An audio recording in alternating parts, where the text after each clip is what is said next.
हिंगोली लोकसभा मतदारसंघात राजकीय घडामोडीला वेग आला असून अनेक जण निवडणुकीच्या तयारीला लागले आहेत। शिवसेनेकडून निवडणूक लढवलेले सुभाष वानखडे यांनी शिवसेनेला जय महाराष्ट्र केला होता। लोकसभा निवडणूक तोंडावर असताना आपल्यावर कसा अन्याय झाला हे सांगण्यासाठी थेट उद्धव ठाकरे यांची भेट घेतली।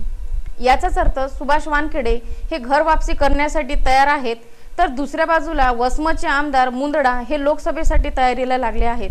वानखडे व मुंदडा यांचे संबंध सगळ्यांनाच माहीत आहे। वानखडे यांचा पक्षप्रवेश झाला तर कुरघोडीचे राजकारण होणार हे निश्चित। हिंगोलीची जागा जर शिवसेनेला सुटली तर भाजपाचे स्थानिक पदाधिकारी काय निर्णय घेतात हे पाहावे लागेल, कारण शिवाजीराव जाधव यांनी मतदारसंघ पिंजून काढला आहे।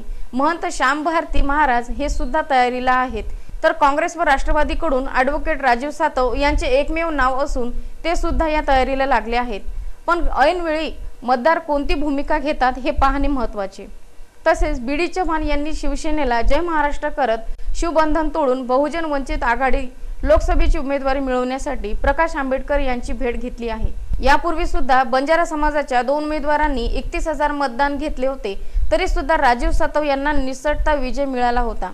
खासदार राजीव सातव सुद्धा ओबीसीचे नेते असल्यामुळे प्रकाश आंबेडकर हिंगोली लोकसभेचे वंचित आघाडीचा उमेदवार देतात की नाही अशी ही चर्चा चालू आहे। खासदार सातव यांची उमेदवारी निश्चित आहे, तर इतरांना उमेदवारी मिळवण्यासाठी पक्षश्रेष्ठींचे उमरठे झिजावे लागत आहे। लोकसभेमध्ये 60 ते 65% ओबीसी समाज असल्यामुळे कोणाचे पारडे वेळेवर जड होईल हे सांगता येणार नाही। गुलाब भालेराव सह सोमनाथ राऊत, स्टार न्यूज, हिंगोली।